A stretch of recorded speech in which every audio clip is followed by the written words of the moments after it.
میں بہت سوچا کرتا تھا یہ رسالت میں آپ نے ہاتھ پکڑ کے تعارف کیوں کروایا؟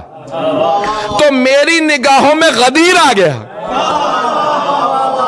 وہاں کسی مرد کا ہاتھ پکڑ کے تعارف کروایا تھا، من کنت مولا فہذا علی مولا۔ آج کسی بی بی کا ہاتھ پکڑ کے کہہ رہے ہذہ فاطمہ، وہاں مرد کا تعارف کروایا تھا کہ وہ مولا، یہاں بی بی کا تعارف کروا رہے ہیں کہ یہ بھی ولایت کی مالکہ، یہ مولات ہے، یہ عام بی بی نہیں ہے، یہ ولایت کی مالکہ، یہ ولایت رکھنے والی بی بی۔ اب علماء کی موجودگی میں ایک جملہ کہہ رہا ہوں، مجھے تمام مجمع کی دوبارہ توجہ چاہیے۔ اللہ گرامی، جناب امیر ولی اللہ الاعظم ہے، اللہ کے جتنے بھی ولایت رکھنے والے ہیں ان میں سب سے بڑے ولایت رکھنے والے ولی علی، توجہ، ولی اللہ الاعظم۔ اب جناب سیدہ نہ نبی ہیں نہ رسول ہیں نہ امام، لیکن معصومہ ہیں اور ولایت رکھتی ہیں، ولایت رکھتی ہیں۔ اور ولیت اللہ العظمیٰ جناب فاطمہ الزہرا،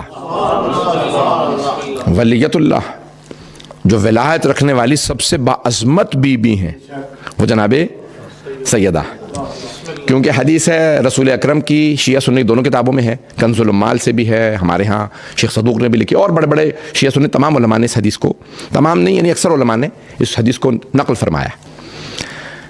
اور وہ حدیث ہے کہ مختلف الفاظ سے آئی ہے کہ لیکن چاروں بیویوں کا نام ایک ہی ہے، نام سب نے یہی لکھے کہ ان خیر النساء اربع،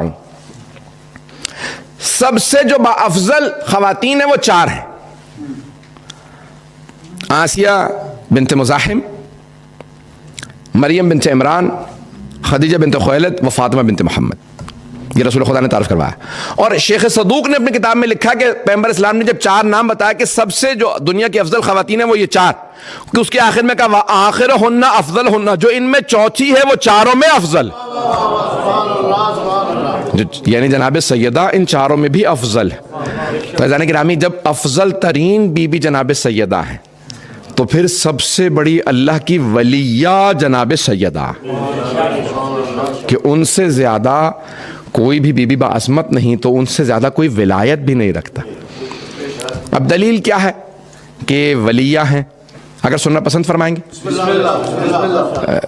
بہت زیادہ وقت نہیں لوں گا، بس تھوڑا وقت اور۔ دلیل کیا ہے کہ ولایت رکھنے والی بی بی۔ فیضان گرامی، اب ہمارے جو 12 امام ہیں وہ حجت خدا، وہ منصوص من اللہ، ہمارا عقیدہ یہی کہ وہ منصوص من اللہ ہیں، وہ حجت خدا ہیں، وہ عصمت کبریٰ پہ ہیں، وہ سب کے سب ولایت رکھتے ہیں، ولایت مطلقہ رکھتے۔ تو عزیزان گرامی، اب اگر امام کہیں اور وہ بھی 11ویں امام کہیں نحن حجج اللہ علی الخلق، ہم 11 امام لوگوں پہ اللہ کی حجت ہے، وجدتنا فاطمہ حجت اللہ علینا، اور ہماری دادی فاطمہ ہم پہ اللہ کی حجت ہے۔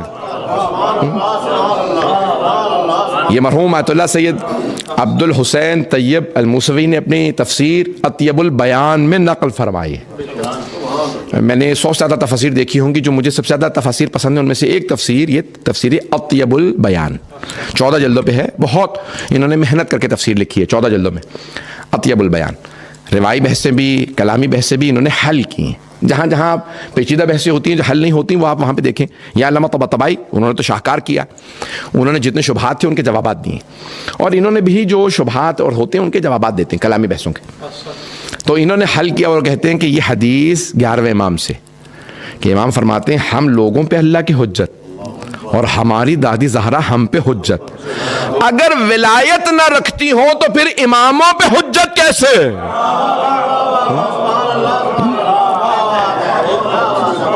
معصومہ بھی ہیں، ولایت بھی رکھتی ہے۔ عزیزان گرامی، اب میں پیش کر رہا ہوں ایک آخری مرحلہ، ایک آخری پہلو، اس کے بعد پھر انشاءاللہ کل جاری رکھوں گا، 3 مجالس ہیں یہ۔ تو اب جناب سرور کائنات جب ہجرت کر رہے تھے نا مکے سے مدینے، تو آپ نے جناب امیر کو بلایا اور فرمایا کہ یا علی، آج رات اللہ نے مجھے حکم دیا میں ہجرت کر جاؤں، آپ میرے بستر پہ سو جائیے گا، تو مورخین نے یہی لکھا، جناب امیر نے سوال کیا، یا رسول اللہ کیا میرے آپ کے بستر پہ سونے سے آپ کی جان بچ جائے گی؟ تو آپ نے فرمایا ہاں. تو فوراً سجدہ شکر میں گر گئے. کہتے ہیں تاریخ اسلام میں سب سے پہلا سجدہ شکر جناب امیر بجا لائے، اسلام کی تاریخ میں پہلا. پروردگارہ تو نے مجھے اس قابل بنایا ہے کہ تیرے رسول کے بستر پہ سوں، ان کی جان کو بچاؤں. تو اب یہ سوال جو ہے وہ سوال نہیں ہے بلکہ اپنا تعارف ہے، میں کون ہوں جو رسالت کے. تو جانے کے وہاں پہ جناب سرور کائنات ہے کہ یا علی کچھ کام آپ کے ذمہ لگانا چاہتا ہوں، امانتیں لوٹا دیجیے گا. میرے پاس سارے مکے والوں کی امانتیں رکھی، اور فواطم کو مدینے لے آئیے گا. فواطم جمع ہے فاطمہ کی، تو 3 فاطمہ کو مدینے لے آئیے گا. کون کون سی 3 فاطمہ ہیں؟ وہ کہا کہ فاطمہ بنت محمد میری بیٹی، آپ نے فرمایا فاطمہ بنت اسد آپ کی والدہ جناب امیر کی والدہ، اور فاطمہ بنت زبیر. کہ ان 3 خواتین کو میں چھوڑے جا رہا ہوں، آپ انہیں مدینے لے آئیے گا، ان پہ آنچ نہ آئے. کہ یا رسول اللہ میرا آپ سے وعدہ میں ان کو پہنچا دوں گا. کچھ لوگ تو پہنچ رہے ہیں، اب میں زور نہیں لگا پا رہا ہوں میں. تو جانے گرامی ایک مرتبہ جناب امیر علیہ السلام صبح اٹھے، کیونکہ وقت نہیں ہے تفصیل سے پیش کروں پورا جو ہجرت کا واقعہ ہے اس میں بڑی تفصیلات ہیں. صبح اٹھے، سب کی امانتیں لوٹائیں، اور پھر ایک مرتبہ ہودج اور عماریاں سجائیں، پردے لگائے ان پہ کہ یہ جو بیویاں جا رہی ہیں یہ عام بیویاں نہیں ہیں، کوئی ایسی ہے جو کائنات کی ملکہ ہے، کوئی ایسی ہے جو کعبے میں ولادت کے لیے گئی. پتہ نہیں لوگ ہیں یا نہیں. تو یہ عام بیویاں نہیں ہیں جن کے لیے سرور کائنات نے وصیت کی جناب امیر کو، کہا یا علی ان کو لیتے آئیے گا. تو آپ نے پردے لگائے، بے انتہا اہتمام کیا. پھر ایک مرتبہ آوازیں دی اور کہا کہ مادر گرامی آپ رسول خدا کی دختر سے کہیے کہ پہلے وہ ہماری میں سوار ہو جائیں. آپ نے اونٹنی کو بٹھا دیا. اب یہاں پہ پناہیان نے ایک جملہ لکھا بھی پڑھا بھی ہے. وہ فرماتے ہیں کہ سارے مکے والے ابو سفیان کے پاس جمع ہوئے. کبھی محمد تو چلے گئے، تم نے کہا تھا قتل کر دو، قتل کا منصوبہ تو ناکام ہو گیا، وہ تو ہجرت کر کے چلے گئے. مدینے سے خبریں آ رہی ہیں پہنچ گئے کہ راستے میں ہے. تو کہا کہ لیکن ان کی بیٹی یہی ہے، انہیں گرفتار کر لو، وہ چھڑوانے کے لیے آئیں گے تو ہم انہیں مار دیں گے. لیکن سازشیں یہ نئی نہیں ہیں. پتہ نہیں لوگ پہنچ رہے ہیں یا نہیں پہنچ رہے. یہ جب آپ اس طرح کے منصوبے دیکھتے ہیں نا آج، تو یہ نئے نہیں ہے، بنی امیہ کے پرانے ہتھ کنڈے ہیں. پہنچ رہے ہیں حضرات. تو اس نے کہا کہ بھئی انہیں گرفتار کر لو فوراً، اور محمد کو واپس آنا پڑے گا. اب انہیں اندازہ نہیں ہے کہ حفاظت کے لیے شیر خدا موجود ہے. تو اس مقام پہ ایک مرتبہ سب کے سب جو حملہ آور تھے وہ آئے اور ان کا کہ چاروں طرف سے گھیر کے گرفتار کر لو. اب اونٹنیوں پہ بیبیاں ہیں. ایک مرتبہ جیسے ہی انہوں نے حملہ کیا تو جناب امیر نے اونٹنی کی جو مہار ہاتھ میں تھی اسے چھوڑا اور فوراً میدان میں اترے، تلوار کو کھینچا، مقابلے پہ آ گئے. جیسے ہی وہ افراد آنے لگے، بعض روایات میں صرف غرائے، شیر آپ دیکھتے ہیں نا دھاڑتا ہے، غراتا ہے، تو جناب امیر نے صرف آواز دی، سب بھاگنے لگے. بعض یہ کہتے ہیں کہ نہیں، ایک آدمی آگے بڑھا، جناب امیر کے ہاتھوں 2 ہوا اور باقی بھاگ گئے. اب مجھے بحث نہیں ہے کہ کوئی مارا گیا یا نہیں مارا گیا، بس یہ ہے کہ جناب امیر کے آنے پہ سب بھاگنے لگے. جب سب بھاگ گئے تو جناب امیر واپس آئے.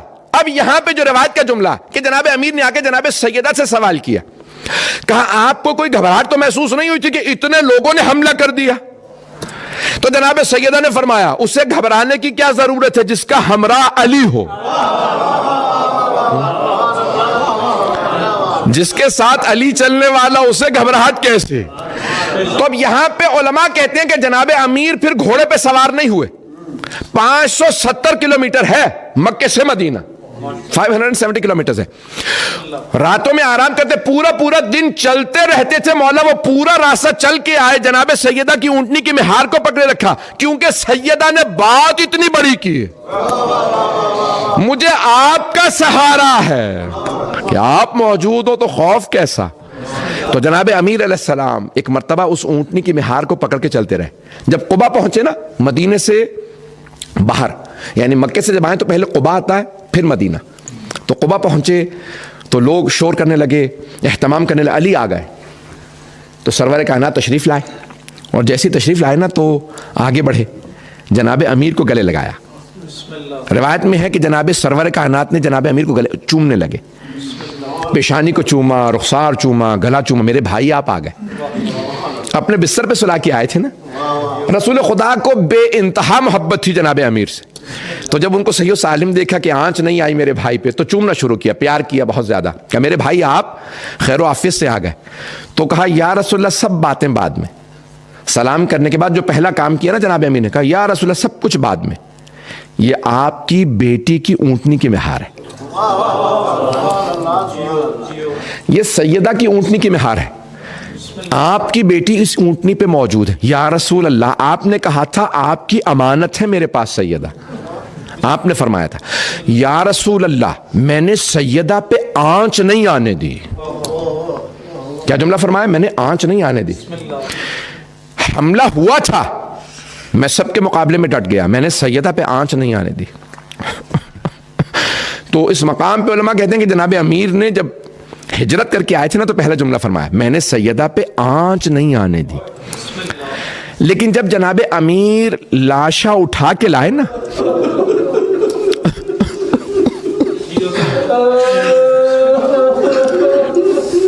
جب جناب امیر لاشا اٹھا کے لائے نا قبر مطہر کے پاس جناب سیدہ کا، تو اس مقام پہ یہ نہیں دہرا سکے کہ آنچ نہیں آنے دی۔ جانتے ہیں اس مقام پہ کیا فرمایا؟ ایک مرتبہ آواز دی، کیوں؟ کیونکہ سب نامحرم تھے اور امام حسن و حسین چھوٹے تھے، تو مولا نے تابوت سے جناب سیدہ کا لاشا اٹھایا، اور لاشا اٹھا کے آواز دی یا رسول اللہ اپنی امانت واپس لے لیجئے، اپنی امانت واپس لے لیجئے۔ امانت تھی نا رسول خدا۔ تو ایک مرتبہ قبر مطہر سے دو ہاتھ اٹھے، جیسے ہی دو ہاتھ اٹھے دیکھے نا جناب امیر نے، تو لاشا دیتے ہوئے فرمایا یا رسول اللہ لاشا آرام سے لیجئے گا، یہ وہ فاطمہ نہیں ہے جو آپ نے مجھے دی تھی، یہ فاطمہ زخمی ہے۔ اب نہیں کہہ سکے کہ ان پہ آنچ نہیں آنے دی، کیونکہ جانتے ہیں نا پہلو شکستہ ہے، اس سیدہ کا بازو زخمی ہے۔ اجرکم اللہ۔ میں بس ایک روایت پڑھنا چاہتا ہوں، کوشش کروں گا 5 سے 10 منٹ کے اندر مکمل کر دوں۔ 5ویں امام علیہ السلام سے روایت ہے، فرماتے ہیں امام علیہ السلام فرماتے ہیں کہ 5 رونے والے ایسے ہیں کہ ان سے زیادہ دنیا میں کوئی نہیں رو سکتا۔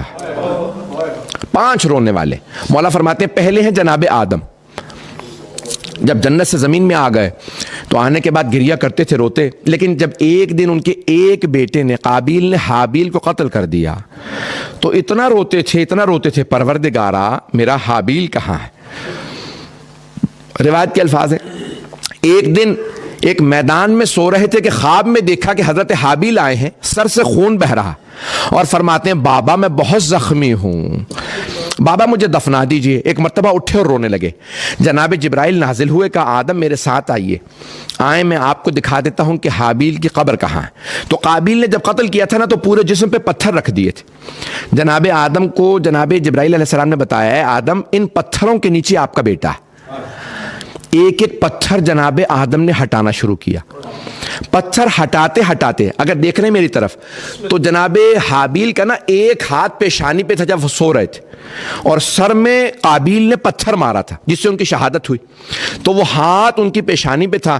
جناب آدم کا جیسے ہی پتھر ہٹاتے ہٹاتے ہاتھ اپنے بیٹے کے ہاتھ پہ پڑا اور ہاتھ کو زخمی دیکھا، خون سے بھرا، تو بس ہاتھ میں لینا تھا، تڑپنے لگے، اور ایک مرتبہ کا پروردگارا جوان بیٹے کا لاشا اٹھانا بڑا مشکل ہے، پروردگارا یہ جوان بیٹا مجھ سے نہیں اٹھایا جا رہا، پھر سارے پتھر ہٹائے کا پروردگارا بڑا مشکل ہے مجھ سے جوان بیٹے کا لاشا اٹھاؤ۔ تو جناب جبرائیل علیہ السلام نے کہا آدم یہ آپ کا بیٹا ہے، آخری نبی محمد ہیں، ان کا ایک نواسا ہے نام حسین ہے، اس حسین کا جوان بیٹا علی اکبر مارا جائے گا، وہ آپ کے قابیل سے زیادہ خوبصورت ہوگا، وہ حسین بڑھاپے میں اپنے بیٹے کا لاشا اٹھائیں گے، ایک مرتبہ جناب آدم نے سوال کیا، اے جبرائیل، میں جب جنت کے دروازے پہ نام پڑھتا تھا تو جب حسین کے نام پہ آتا تھا نا میری آنکھوں میں آنسو آ جاتے تھے، یہ وہی حسین تو نہیں ہے جن کا بیٹا مارا جائے گا؟ کہا ہاں آدم یہ وہی حسین ہے۔ بس بھائی تفصیل میں نہیں جا سکتا۔ تو پہلے سب سے زیادہ رونے والے جناب آدم، دوسرے جناب یعقوب، میں نے آپ سے وعدہ کیا تھا زیادہ وقت نہیں لوں گا، دوسرے جناب یعقوب۔ کون ہے جناب یعقوب؟ جناب یوسف کے والد۔ کب گریہ کیا؟ جناب یوسف کی جدائی میں 40 برس گریہ کرتے رہے۔ 12 بیٹے تھے جناب یعقوب کے، 11 آنکھوں کے سامنے تھے، ایک جناب یوسف آنکھوں سے دور ہوئے۔ جناب یعقوب نے رو رو کے آنکھیں گوا دیں، وَبْيَضَّتْ عَيْنَاهُ مِنَ الْحُزْنِ، رو رو کے آنکھیں ضائع ہو گئیں۔ کیا کہتے تھے؟ یا اسفا علی یوسف، بس ایک ہی بات، پروردگارہ میرا یوسف، میرا یوسف۔ ایک مرتبہ جب جناب امام سجاد سے کہا نا منحال نے، مولا کب تک گریہ کیجئے گا؟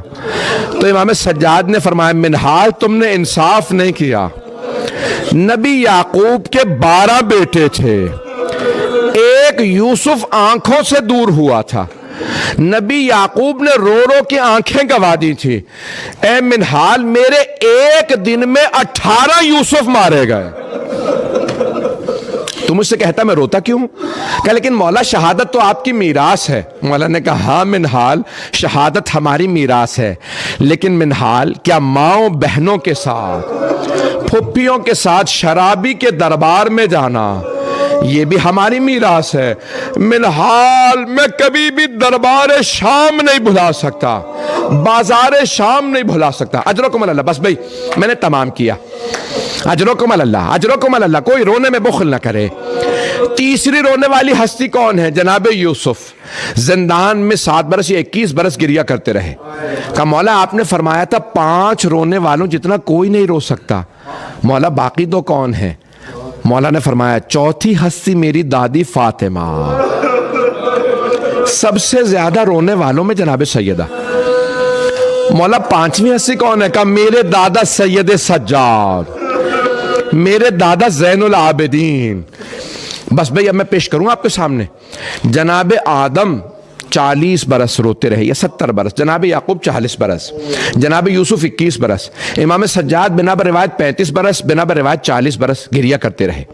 اور جناب سیدہ رسول خدا کے بعد صرف 3 مہینے 5 دن زندہ رہیں، زیادہ سے زیادہ روایت ہے 6 مہینے۔ تو اب یہاں پہ سوال کیا جائے کہ مولا کسی کی 40 برس، 21 برس، 70 برس مدت، جناب سیدہ چند مہینے گریہ کیا، تو آپ فرماتے ہیں سب سے زیادہ رونے والوں میں جناب سیدہ ہیں۔ تو اب مولا کیا فرمائیں گے؟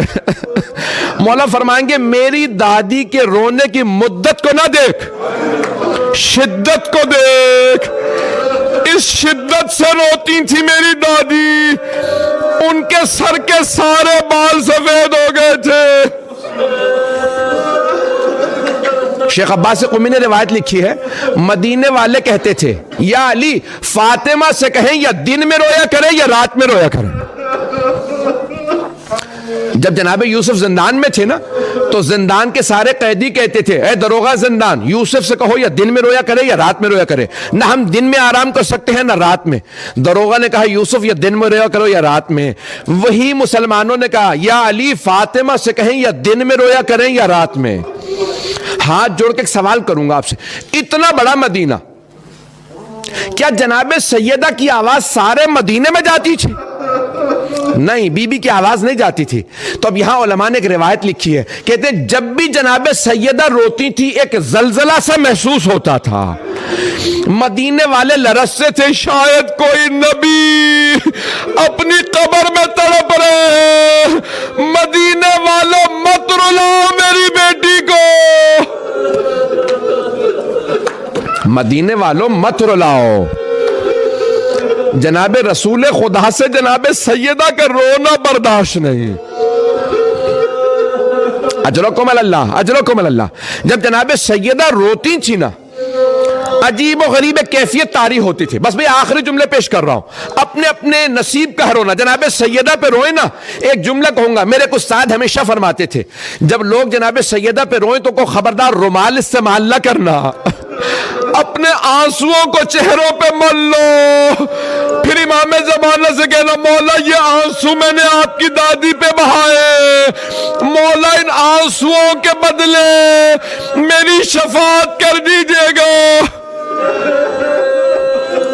اجرکم اللہ، اجرکم اللہ۔ جانتے ہیں جس بی بی کے گھر میں علی جیسے شیر موجود ہوں، حسنین جیسے بیٹے موجود ہوں، لیکن جانتے ہیں بی بی نے کیا کہا؟ جب بی بی نے یاد کیا تو امام زمانہ کو یاد کیا، جب کسی نے تحریر کو پھاڑا تو جناب سیدہ نے فرمایا یاد رکھو تم نے آج میرا حق چھین لیا، لیکن یاد رکھنا میرا ایک بیٹا مہدی آئے گا، وہ میرے ہر ظلم کا بدلہ لے گا۔ یا امام زمانہ، آپ کی دادی نے آپ کو یاد کیا ہے۔ اجرکم اللہ، اجرکم اللہ۔ بس میں یہاں پہ بڑے بڑی شخصیات بیٹھی ہیں، بڑے بڑے علماء موجود ہیں، سب کی آنکھوں میں آنسو ایک جملہ پیش کرنا چاہتا ہوں۔ جب جناب سیدہ نے مولا کو وصیت کی نا تو جانتے ہیں وصیت میں کیا کہا؟ کہا یا علی میری قبر کا نشان چھپا دیجئے گا، میری قبر کا نشان مٹا دیجئے گا، میری قبر کا نشان میرا بیٹا مہدی بتائے گا۔ جب ایک بہت بڑے مرجع نے اعمال کیے، مرحوم عطیہ اللہ مرشی نے کہا پروردگارہ مجھے جناب سیدہ کی اصل قبر کی زیارت کرا دے، مجھے بتا دے اصل قبر کہاں ہے، تو خود ہی فرماتے ہیں سید شہاب الدین مرشی نجفی کہتے ہیں میں نے خواب میں جناب سیدہ کو دیکھا کہ مجھے کسی نے کہا کہ حرم میں پہنچو جناب معصومہ کے، جناب سیدہ آئی ہیں، تو کہا میں دوڑتا ہوا پہنچا، دیکھا ایک نور کا منارہ ہے، میں زمین پہ گر گیا۔ بی بی نے کہا کہ اے سید شہاب الدین میری طرف دیکھو، کہا بی بی میری اتنی جرت نہیں ہے آپ کو دیکھو، سید ہیں مرجع تقلید، لیکن کہا اتنی جرت نہیں میں آپ کو دیکھ سکوں۔ کہا سید شہاب الدین خبردار آئندہ اعمال نہ کرنا میری قبر کے نشان کے لیے، میری قبر کا نشان میرا بیٹا مہدی بتائے گا، لیکن اگر چاہتے ہو میری قبر کا ثواب ملے تو میری بیٹی معصومہ کی زیارت کر لینا، تمہیں میری قبر کی زیارت کا ثواب مل جائے گا۔ حضرات گرامی آخری جملہ جو پیش کرنا چاہتا ہوں، میں نے وعدہ کیا تھا زیادہ تفصیل سے نہیں پڑھوں گا، لیکن آخری جملہ سن لیجئے۔ جناب امیر نے کتنے تابوت، کہا یہ بھی تابوت سیدہ کے نام سے چلا دو تاکہ کسی کو شک نہ ہو اصلی تابوت کون سا۔ 40 مقامات پہ قبر بنائی، تابوت میں لاشا اٹھایا، نہ جانے کتنی ہی 7 چادروں میں غسل دیا، کتنے کفن دیے، مجھے نہیں معلوم، یہ سیدہ دفنائی نہیں گئی، چھپائی گئی ہے۔ مولا سیدہ کو چھپا رہے، او مسلمانوں سیدہ نے وصیت کی مجھے ان سے چھپاؤ، انہوں نے میرے